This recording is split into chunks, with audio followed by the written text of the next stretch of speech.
Oh. Oh, it's a mother. Horrible, horrible news. This has got to be the probably the toughest decision a mother and a father have to make, and it's never easy.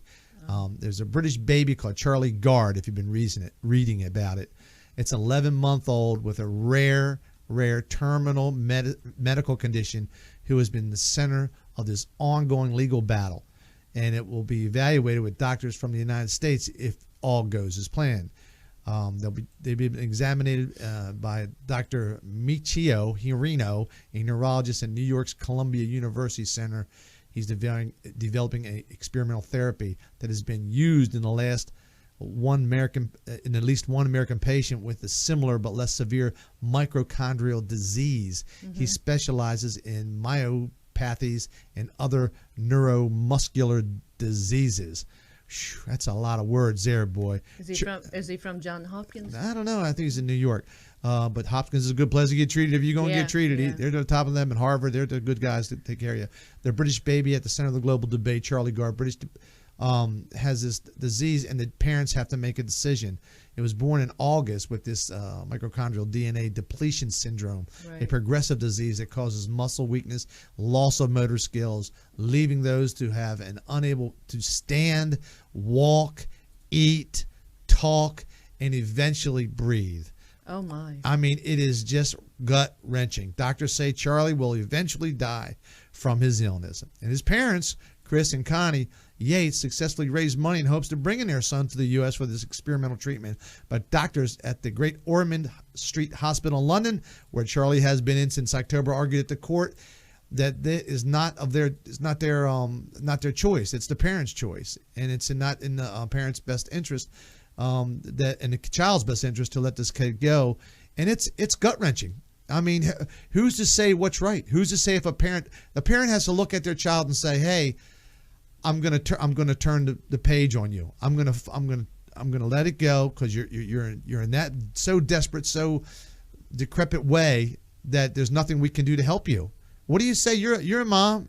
Well, I mean, it's tough. You know, it's a very, very, very difficult thing to do as a parent, to look at your child and say, is this child going to have any kind of a life without support from machines?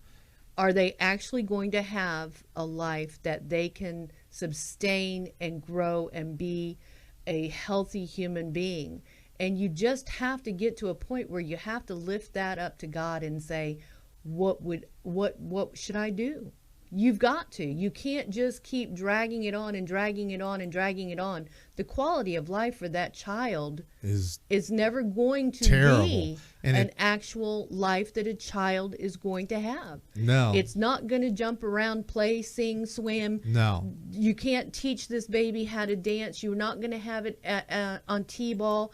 Those days have come and gone, unfortunately. And you know, I used to think to myself, if I was in a situation like that and I was that bad, couldn't eat, couldn't walk, couldn't think, couldn't drink, I mean, just so depleted as a human being, would I want to be kept alive? I would not want to be kept alive like that. I mean, that would be torture in itself. I mean, if you're just laying there in a kind of a zombie state or whatever, it would be terrible. So, you know, I hope the parents can come to the realization that this may be the only decision they can make. You know, and of course, there's some religious people that say, nope, it's all in God's hands. Let them handle it, and God will find a way. So unless it's some miracle, I don't see much happening here. They said that there was 11 to 56% chance of clinically meaningful improvement in the muscular function. That's what their doctor said. And this is the problem. You have some doctors that say one thing, others say another, and you're going to have this back and forth. It's just painful. So what would you do? Yeah. What would you do? 239-791-7002. Yeah, because I mean, you have to realize that doctors are not God. They cannot predict everything. But you're talking to people who have got a lot of education there. They've got a lot of things that they're dealing with and they're working with, a lot more than what we'll ever understand. So we have to put that decision into the hands of people who can make medical decisions with the background and the history and the experience and say, please, help me make this decision. Yeah, there's no real. Help me make this. There's no decision. real It's win-win. very difficult. Yeah, there's no Very win-win difficult. here. Even if they bring the child here and it gets treated and it does improve slightly, it's not going to be, like you said, a life of long-term improvement, and that would just be tragic. Do you know? In the day, now this is horrible. This is horrible to think of this, but this is the truth. Back in the day, we're talking about way back before we had any kind of medicine. If a child was born like this, and a child was so bad off where they couldn't breathe, eat, sleep, whatever it was, couldn't Right. function, Yes. they would actually put the child in the well and put him in the well.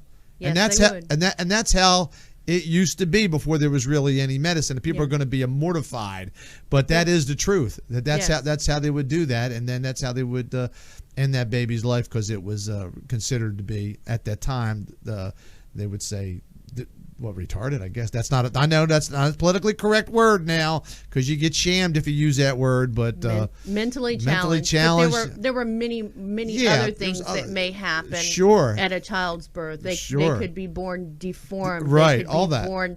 I mean, you have to remember, back in the 1800s, there was a lot of incest that went on. So you had a lot of these children that were born that were dysfunction. Yeah. I mean, they had an ear and no nose, and at that time it was like five it was like fingers sinful. on their toes. It was sinful, and they just got rid of it. Absolutely. So Absolutely.